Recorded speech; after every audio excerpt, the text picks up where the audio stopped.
This is a monumental moment. Oh.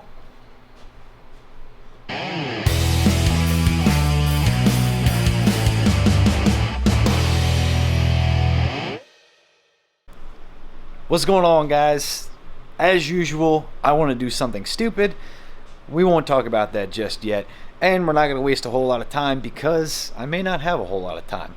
So let's get right to it. It's time to put this Spray It to the Moon 5.3 together. Let's go.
Alright, so we've got the bottom end assembled.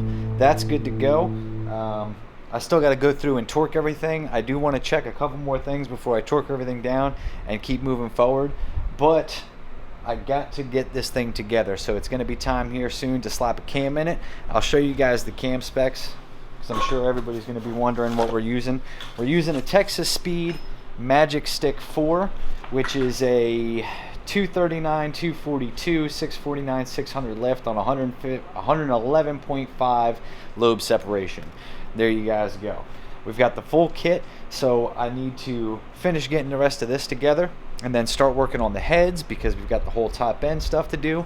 Then clean everything up, start getting studs, gaskets, all of that stuff together. It's going to be time to rock and roll. I really want to get this thing running, so I'm not going to waste a lot of time talking. I want to get this thing put together. Might be time for another video montage of the heads, but let's get to it.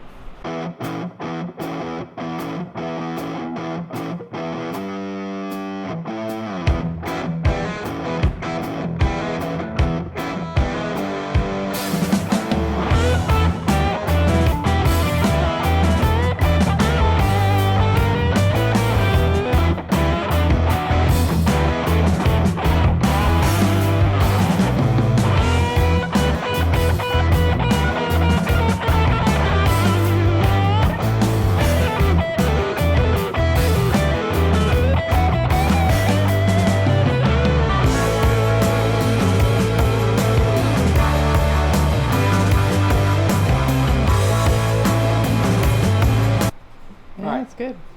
We have got a mostly assembled short block. Actually, pretty much all assembled. And I still got to work on the heads. I haven't done that yet, but I figured it doesn't make much sense to do the heads until all this is ready to go, so that way I can have the heads done, spray the gaskets, and go ahead and lay it on. We've got the new cam in there, gapped all the rings. Actually, I cheated. I had an old block that had some rings in it, or had some pistons, a short block, and those rings were already gapped, so all I did was match those to these bores, make sure they all checked out. They all did, so we're good to go there. Right now you can see I'm just running through some of these studs are a pain in the ass, so you can take a cleaner, like one of those thread chasers and whatever, you can do that, or you can just, what's been working well for me is just take the old bolt, an old bolt that would go in there, and run it in and out a few times. Usually cleans it up enough to get it done. Now I guess we can talk about why I've got no time. Side note for everyone who said I needed power tools, I went and picked this up. They didn't have any of the 3/8 impacts in stock, so I had to use this Ghetto little one that is not really that good, but it's better than having absolutely nothing. I might go racing tomorrow. I'm sorry, what? I might go racing tomorrow. Well, this is news to me. Yeah, that's why. Well, this isn't why I've been buried in the garage all day. I wanted to get this done. I wanted to make a whole lot of progress, as much as I could in one day, just because I know that I should be able to throw one of these motors together in like a day. It shouldn't take that long, even gapping, looking over stuff, everything else. But then they hit me up in the DMs. They slid in the DMs, and apparently there might be a street race on a crappy road. Yeah, it does that sometimes. Street race on a crappy road, which sounds like my kind of party, and I think that we could probably do some damage. We could probably go pretty well into rounds and stuff, even with this LS setup. So I'd like to, if possible, like, we might go from this video being like engine getting put together and everything to engine in the car and running kind of stuff. It's kind of what I'm thinking. Either that, or it depends on how it goes, because I still got some wiring to do. I got some other stuff to do. So maybe the first startup will be in the actual race video, but I want to go racing. I'm tired of not going racing. I'm tired of everything not running. So here we are, putting together the engine to go racing. Surprise!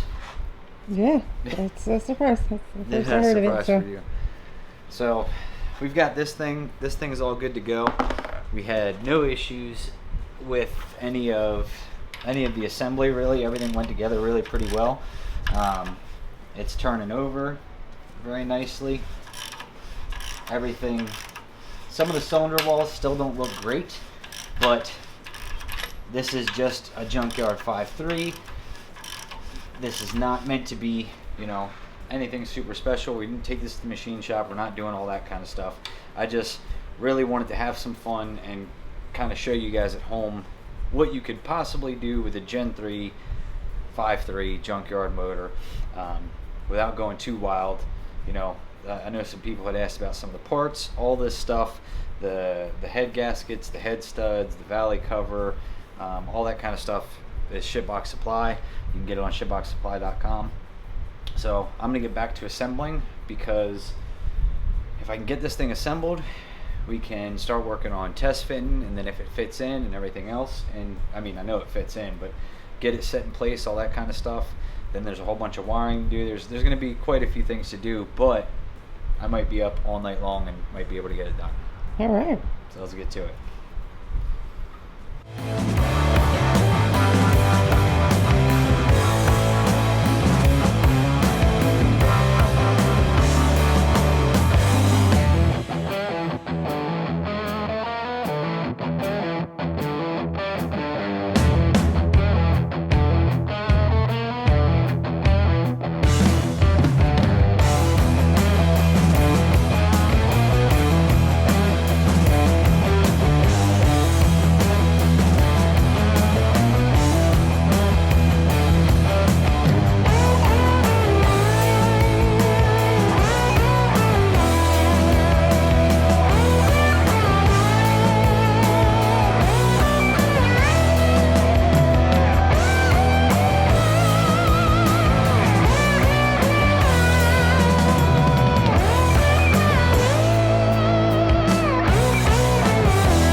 we have got a completely assembled long block that is pretty much ready to go in.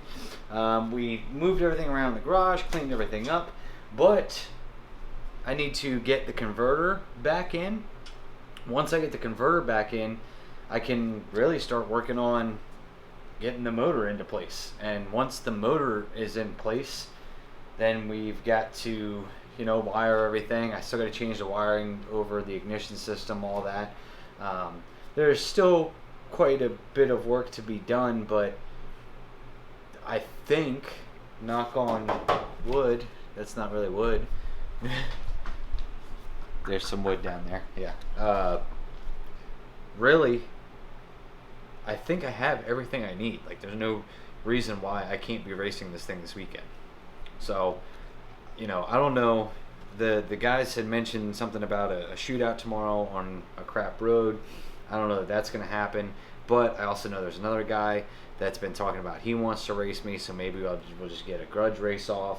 Or maybe none of that will happen, but the thing will finally run and drive and move again under its own power, which will make it a little bit easier to get the things I want to get done.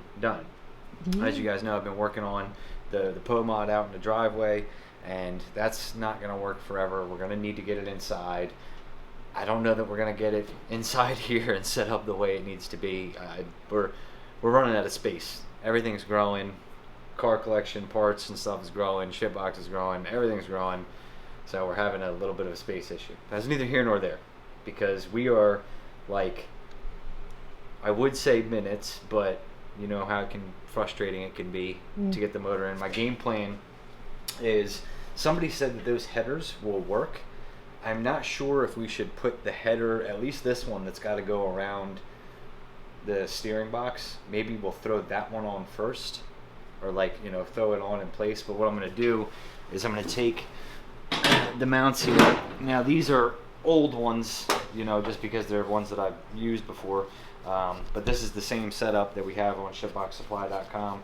And what I'm going to do, because I don't remember, there's multiple positions, we're going to shove this thing in like this. Bada boom, bada bing. So that way, we suck it up to the trains. And once we suck it up to the trains, then I can figure out where those 3 bolts need to go. It's going to be kind of a pain to do it from underneath, but I'm thinking it's going to be better than dropping it in and out 16 times. It doesn't really matter. I've done it, you know, I've done it both ways. I've put the motor in and out 16 times, and I've tried doing it other ways. It's always a pain in the ass no matter how you cut it. So, but good news is I finally found some spare bolts. My motor mount bolts never used to have nuts on them, even with the big block. Back when I had the LS, never used to have nuts on them. I had the big block, didn't have nuts on them. I think they were facing the other way too, so it would have been really hard for it to come out going forward. But neither here nor there. Now we finally got some nuts. So let me get this converter in, and then we'll start trying to jack this thing up and get it fit in there. I got to cut the fan wires. We're going to use a different radiator. There's quite a few things we got to do, but I want to just see if I can get this worked out first. See if we can get the motor back in with the converter set in place. Everything's happy again. Now, are these the headers that you had, the second pair for the El Camino? The second pair is like still the in the duplicate? box. But I'm saying, like, is it the Yeah, duplicate? it's the same. It's the same header, so it Oh, will snap. fit G body. We're not 100% sure that it's going to fit this just yet, but We're gonna try and find out. we're going to try and find out. Somebody online told me they were able to make it fit, and that's the problem area. The passenger side is fine. There's nothing. It's just the problem area around that steering box. But even still, we'll figure it out. If we got a dented header, it wouldn't be the first time we've done it. But not my set though, right? Huh? Not my set. No, we'll do your set, because I got another one that's brand new in the box. So your set's already been out and dirty and everything, and I don't care. So I'll give you the brand new set. Yay. Okay. So. All right. Let's do it. All right, converter time. It's good. Yeah. This is a monumental moment.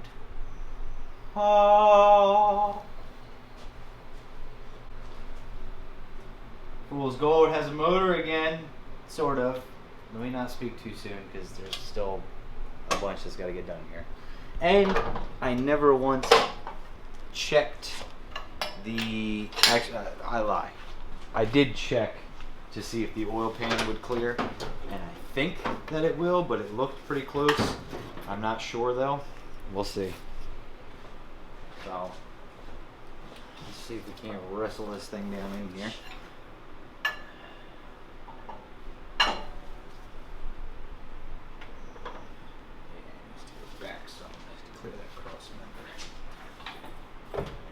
This is going to be fun wrestling in here. It looks like there's going to be maybe just enough room.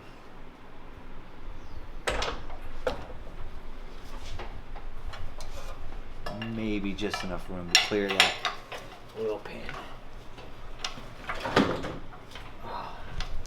I got you. I hate that stupid radiator.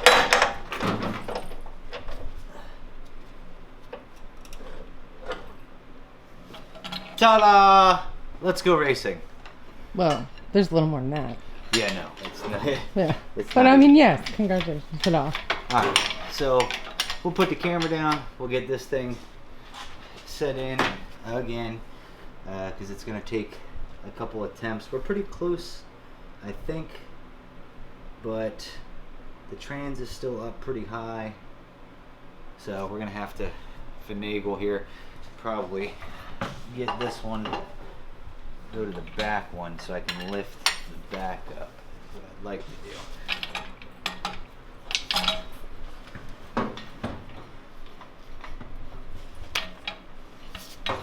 Usually helps if you turn the right thing.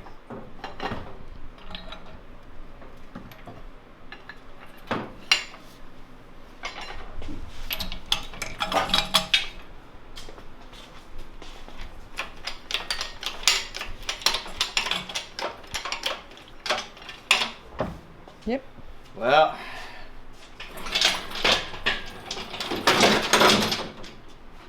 it looks like the motor is home.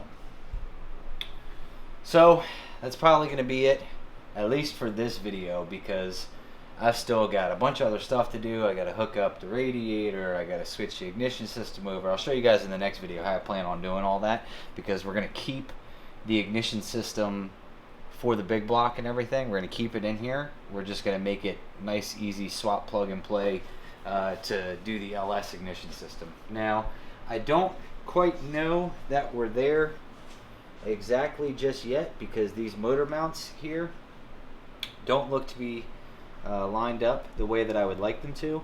So we might have to do some tricky stuff where we, and I've done this before, it's going to be a pain in the butt to do it in here, but I'm sure I'll figure it out, where we actually swap the motor mount adapters from side to side, and that kind of changes the position of the bolts, and that changes how I'm going to be able to bolt this thing in and all that. But then again, it might just need to be, we need to wiggle it, play with it a little bit. I don't know, this head is like right up against the firewall, and I don't remember it being that far back. The only thing that I can think of, and I really don't think that we would have, is that the trans went back a little bit when we did the big block. Ultimately, what I'm going to do here is I'm going to find a way to make this setup work, because I like how far back the motor is. Like, people will be like, oh, but it's touching the firewall, blah, blah. Yeah, exactly. We want the weight as far back as we possibly can. Oil pan looks great. I got to check underneath there to make sure it's not rubbing the steering, but I don't think that it is. I think we're setting just fine on that. Like I said, we got to wiggle and do some stuff with the motor mounts, but fingers crossed, it looks like we're going racing this weekend. Yeah. I've got a few things to figure out here, but there's always stuff to figure out. And man, I'm happy for you. we got a motor again. Hey. Oh, there's a little bit of frustration back and forth and trying to get this thing lined up. I don't remember it being such a pain last time to go in, but who knows. We're also using, it was the same style mount, but it's a different one, so maybe the holes are in a little bit different location. I think from what I can see right here, I'm thinking what I'm going to end up doing is swapping them side to side. I actually looked at the old motor the other day and checked, and they were on the sides they were supposed to be on. Like one's driver and passenger, they were both marked, you know, DMP, and they were on the side they were supposed to be on. But this one, you might have to flip it. Don't ever be afraid to do that. Like, this is race car shit. This is the way that it happens. It goes down. Like, if you get to this point and you're like, oh, well, now the motor mount's not lining up, I'd have to pull this motor forward and blah, blah, blah. Well, stop, think about it. Can we flip the motor mounts?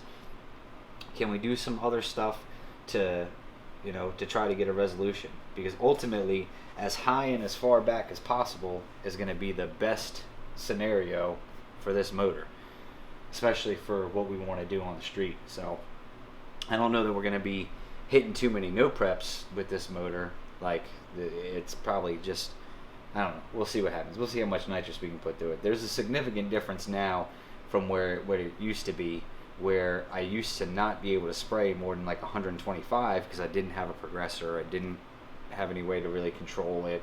You know, now we're going to have a little bit more control. I've got a full, you know, Maximizer 5. We can really ramp it in if we want to. I'm going to spend some time playing with this. But that's going to be it for this video, because I have no idea. I filmed all kinds of stuff, but a lot of it was just work, so I don't know how long this video is going to be. I'm just excited that we have a motor again. That excites me a lot. Like I said, we do got to make some adjustments here, but I don't know. We'll figure it out. So until next time, maybe next time will be firing this thing up. Actually, that should be the next video. It'd be firing this thing up. Like, it's in, you know. I ended up having to use some bell housing bolts to start pulling it together just to kind of keep it level and straight and everything, because, you know, when you're doing it and you're jacking the trans up, and then sometimes that's a little crooked, and then the motor is going in and you're all like this and everything else, and oh snap, and that's the weight of the motor. There we go. As I say, that's the weight of the motor on there. So it looks like headers aren't going to be too bad to get into here. It doesn't look terrible. There's that one right there. So like I said, I'll make a list. I gotta do radiator, headers, hook up the torque converter, obviously, converter bolts. Gotta switch over the ignition system. We have to switch the nitrous plate over to the smaller one. I'll probably end up having to get some gaskets, some other little random stuff. I know I need a valley cover gasket. Thanks, Tyler, no boost. Fucking jerk. What? He took the plate off. Well, when he took the plate off, he kept the gasket. He could have had the plate, but left me the gasket. Jerk. All them LS gaskets are reusable. I've been sending him pictures too. Telling him, he's gonna be mad he sold this thing. Oh, yeah, that thing is tight in there. So, and my flashlight broke. My Harbor Freight Special. The magnet stays. I can get it back in there. Well, it's got to be like glued or something. Yeah, I've got all kinds of glue. Don't worry about what I got. We need some special glue. But we have a motor again. This thing's going to be fired up at minimum this weekend, pending I can figure this stuff out, which I figured it out before, so why would it change now? So let's get back to work, get this thing fired up, so that way, hopefully, we can go racing this weekend. Fool's Gold is back. Spray it to the moon. 5.3. Don't worry. There's still big block planes and lots of horsepower and everything else coming. But in the meantime, we had to go with Plan Q or whatever we're at here so we can get this thing running and driving and racing again, because I'm tired of not racing. Can't take it anymore. Not racing. I can't take it anymore. It's driving me up a freaking wall. I need to go racing. Plus, I want to see just how much I can squeeze out of it now that this is a similar setup. The difference is a different cam, and we used an aluminum block last time. Now it's an iron block. But I want to see if I can, what kind of difference I can make. Plus the gear ratio is different. So the 373 is going to hurt us in 8th mile time, but it should allow me to spray this thing with ungodly amounts of nitrous out of the hole, and it should take it. So back to work, back to racing. I'll see you guys next time. Stay tuned, because the next video we're firing this bad boy up.